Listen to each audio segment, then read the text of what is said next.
So today's video is going to look at the history and the discovery of genetic material in DNA. So we want to go through the major contributors, scientists, and then talk a little bit about how all that came to be. So let's go ahead and get started as we look through this. So Friedrich Miescher was a Swiss chemist and was the first to identify DNA as a unique molecule. He studied the components of lymphocytes, white blood cells, and discovered a new molecule, nuclein. Nuclein is made up of hydrogen, oxygen, nitrogen, and phosphorus.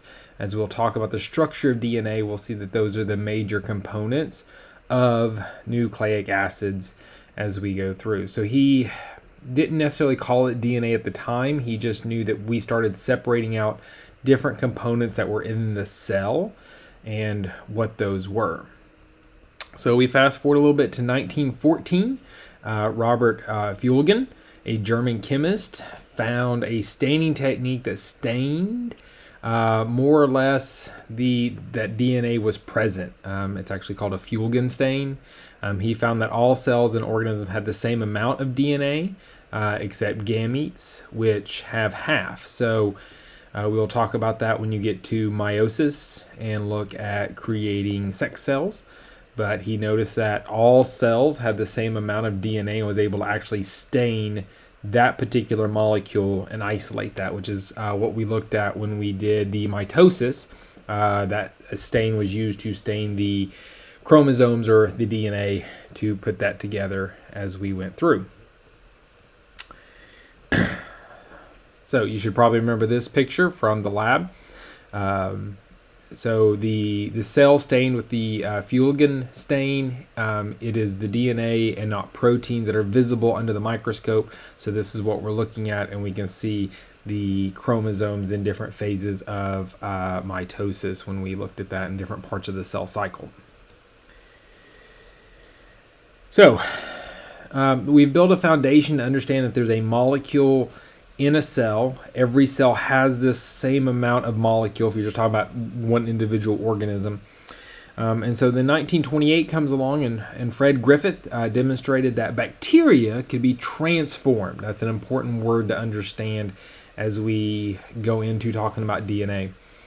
And so it's transferred from one strain to another by transferring genetic factors. In a nutshell, basically, this is kind of starting the road to genetics, passing off your genes to offspring. He used two different strains of the same bacteria. One caused the disease pneumonia, and the other could not cause pneumonia. So they're the same strain of bacteria, just like we've seen different strains of flu and COVID and things like that. So this one strain caused pneumonia, one would not cause pneumonia. So what did he do? So here's an experiment. I would highly recommend kind of knowing the experiment here and kind of how it plays a role. So in a nutshell, so he took what we call living smooth cells, and then he injected those into a mouse. The mouse came down with pneumonia and basically died. Then there was the living R cells, which are the non-disease-ridden cells strain. Injected in the mouse. The mouse was perfectly fine. He then decided to heat kill the S. So he took the pneumonia-causing bacteria. He heated it up to not necessarily kill the cells, but make them inactive and kind of kill like what kind of works with them. So not probably hot enough to destroy them and just completely make them explode, but hot enough to destroy their function. Injected the mouse is just fine. So, that's kind of why we cook our food and things like that, is to destroy any bacteria that's in there. So he had those kind of three kind of controls to see kind of each one as we kind of step them up. Then he took heat killed, which was the virus, the pneumonia causing bacteria, but it was dead. And then he put living R. Now we knew R that didn't cause any pneumonia. When we mix those two together, it was actually able to kill the mouse. So pneumonia showed back up, even though individually the pneumonia wasn't present. When we took a sample of that, we saw that we had living S cells found in the blood. So the big takeaway there is that the bacteria had incorporated hereditary factors from a source, and in doing so expressed it in the new smooth traits. So somehow a combination of offspring or passing on information between the two different types of strains was able to rejuvenate the pneumonia causing strain. So that's why we have the word transformation. So there was a transformation that occurred in there and made that work. And so the question is kind of becomes, what causes that transformation, and where was that, what happened there? That's the thing with science, is it really hinges on individuals doing individual pieces. One scientist does not do it all. So he had this discovery, didn't necessarily know it was DNA at the time, didn't know a whole lot probably about genetics. We're starting to get a little bit in there as far as the molecular component of that structure. So then extending Griffith's experiment to kind of identify DNA, in 1944, Avery, McLeod, and McCarty examined that various molecules found in the S strain pneumococcus cells to prove that DNA was responsible for transformation. So they're the ones that kind of put everything else together, identifying the DNA structure or what was in the nucleus, seeing that it was passed from the R strain, or the S killed strain, to the R non-lethal strain. And so they kind of did that work to bring that together. So here we end up with the idea that DNA is the molecule of heredity. So when various isolated components of the S strain pneumococcus strain were mixed with the R strain, it was shown that the DNA from the S strain caused transformation. So just kind of a little bit about their experiment. Same kind of line with Griffin's, but what they're doing is, instead of just kind of the overview, they want to know why it actually happened. So S strain here, they brought it in, they isolated the RNA, they isolated proteins, DNA, lipids, carbohydrates. These are all the biomolecules that we know that are important from our macromolecule lesson. And then they tested for transformation. They didn't see that the R cell RNA didn't do anything, protein didn't do anything, lipid, carbohydrates, those don't get passed along. That DNA got passed along. So they really kind of hit the nail on the head there, that DNA is a hereditary molecule that is causing offspring to take on traits of their parents. So Hershey and Chase in 1952 demonstrated the genetic material is DNA. So kind of another confirmation of this, just in doing it a little bit differently. So this goes back to our viruses. So we studied our characteristics of life and our viruses early in the semester. So what they did was, we were understanding a little about viruses, and viruses again are only made of two components, proteins and DNA. So it go ahead and eliminates the idea of the lipids and the carbohydrates, so we don't have to test for those, or they didn't have to. These viruses, we know that they don't go into the cell, they inject something into the cell. So the question became that Hershey and Chase wanted to answer, was it DNA that went into the cell, or was it protein that went into the cell? So that's what they want to know. So because viruses are composed of both DNA and protein, they wanted to verify what was being injected into the cell, and therefore what was used to make new viruses, hence what was the hereditary component. So here's their experiment. So this is the other major experiment I would make sure I knew. And what they did was they took bacteriophage, and phage is just a fancy word for bacteria. And a bacteriophage is a virus only for bacteria. So it just affects the bacteria, not necessarily larger organisms, i.e. you and me. So we know that viruses are made of proteins and DNA. So what they were able to do was label the two different substances individually. So batch 1 here, so what they did, they took batch 1 and they basically radioactive sulfur, which sulfur is only found in the proteins. There's no sulfur in DNA.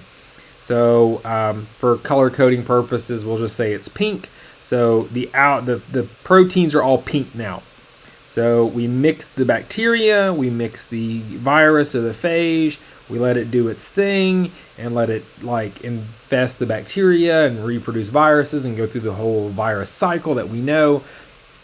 And when we pull it all out, we see that inside the cell that's going to make new viruses, there's no sulfur.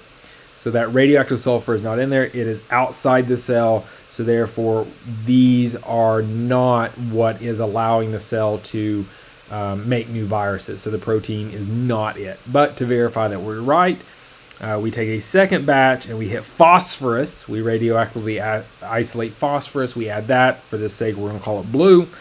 So now phosphorus is only in DNA. It's not in a protein. So it's inside the radioactive cell. Let the cell do its thing. Get it mixed up. Let it infect. And then we get it out. And we notice that we find the genetic material inside the cell. And that's what we're going to use to make new viruses. So this demonstrated that DNA is the material that genes are made of, and it's not protein. So again, just another confirmation of what kind of Griffith did, and really what Avery, McLaury, and McCarty did as well. So we've got a couple of experiments here that are confirming the idea of DNA being the genetic molecule. Now, keep in mind, at this point, we have really no clue what DNA looks like, what it is. We're starting to understand what it's made of, hence the difference between sulfur and phosphorus, but we need to attack that molecule a little bit better. So Chargaff comes along, and what Chargaff decided, and he actually experimented and did a rule for us that we know that's very handy, and you probably learned this hopefully in probably middle school at least, is that we observed that the amount of A's and T's are equal to the amount of C and G. Now A, T, C, and G are what we call our nitrogenous bases. And I'll write that on here for us as we look. So these are our nitrogenous bases. Okay. So when we talk about DNA only has 4 Legos. You know, I love my Lego reference. So in DNA world, there's only 4 Legos, 4 different types of Legos. And these are A, T, C's, and G's. That's all you've got. But you've got as many A's, T's, C's, and G's as you want. And so therefore you get to make as endless possibilities. And that's what's really cool. It shows the connective factor across all organisms. And that is those 4 letters that code your genetic makeup, that makes you you, is the same 4 letters that make a tree, a fish, a dog, an elephant, an elephant. And it's really cool that we have those. It's just how are they organized and how do they build? So 4 Legos and you can build a house, a plane, a car, whatever you want to build with that. So this equation right here says that A plus G will equal C plus T, which equals 50%. Okay. Now, I just said that A and T are equal amounts, and G and C are equal amounts. Okay. And that's because there's a fundamental rule that we've got here. A always pairs with T, and G always pairs with C, and vice versa. T with A and C with G. Okay. So that would mean what this equation is telling us, this little thing down here, is that the number of A's and G's, so if I take this and this, that should equal 50%. Okay. The other 50% should be C's and T's. Okay. Now the percentage of nucleotides vary from species to species. Okay. So we see humans have a little more A and T than they have C and G. Okay. Where we have wheat here, wheat's about the same. And then we look at various other organisms that that flip-flop as we go down that list, and you can look them up as we are. So again, think about the Legos, just the organism that you have depends on how many of those Legos you need to use.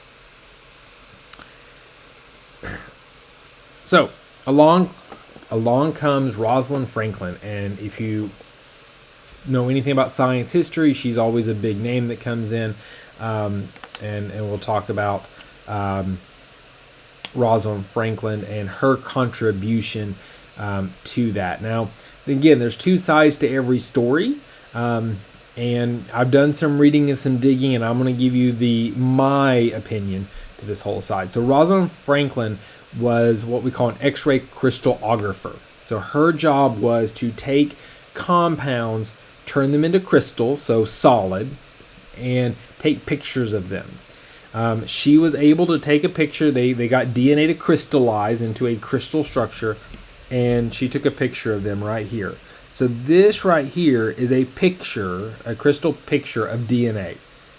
Now, what this picture was able to tell us, and again, it's like a radiologist, or an ultrasound tech. If you've ever had an ultrasounds are my favorite because I look at the TV screen and it's just a big bunch of like static and dark spots and things like that. But people who know what they're looking for can tell you all the things that are going on. Same thing with an X-ray. But unless you're trained to do that, it doesn't do you a lick of good. But this was able to tell us that DNA was a double-stranded, or a helix, which we'll talk about the structure a little bit later. The phosphates were on the outside, and that three distances, 2.34 and 3.4 nanometers, showed up in a pattern over and over again in this. So basically, the structure when we think of a double helix is that's what this picture showed. Now, she took the picture. That was kind of her job. Like, she wasn't, she wasn't the doctor per se. So the radiologist reads it and passes it on and let the doctor do what they need to do. But they give a lot of flack because the picture was supposedly stolen and she lost credit and things like that. And we think of science as being one of these things that is we're all in it together, but actually it's not. Science gets very cutthroat and nasty because if you're the one that gets published and you get the credit, you win, you get the claim and the fame. So that leads us to Watson and Crick. So 1953, based on the rules of Chargaff, and along with Rosalind's picture,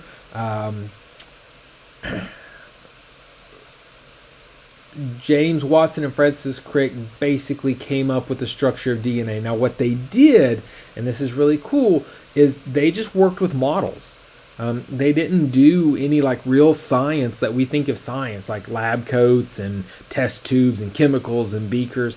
This is a picture of them in their office building models, and that's what they did. They took the rules of chemistry. If you remember in your chemistry class, and maybe you got there and didn't, I don't know,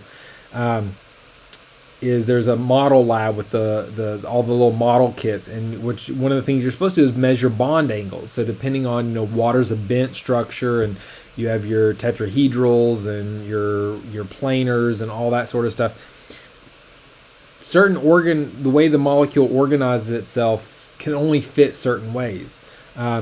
So they built them. They took the picture. They knew Chargaff's rule. And they determined that the sugar and phosphates were on the outside, so that's the rung of the ladder, or the sidebar, the backbone, and determined that the nitrogenous bases were in the rung of the ladder, so that's what the steps were. So you've got the backbone being the sugar and the phosphate, and then the rungs of the ladder were the bases. There's a video that I'm not going to show you a video with inside this video, but I'm going to post this video. This is Dr. Watson talking about the discovery of DNA.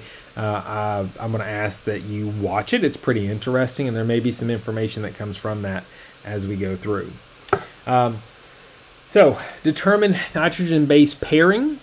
So based on the work of Franklin's X-ray crystallography, Watson and Crick found the bonding. So that was the key there. Two purines together were too wide. Two pyrimidines are too far apart to form a hydrogen bond.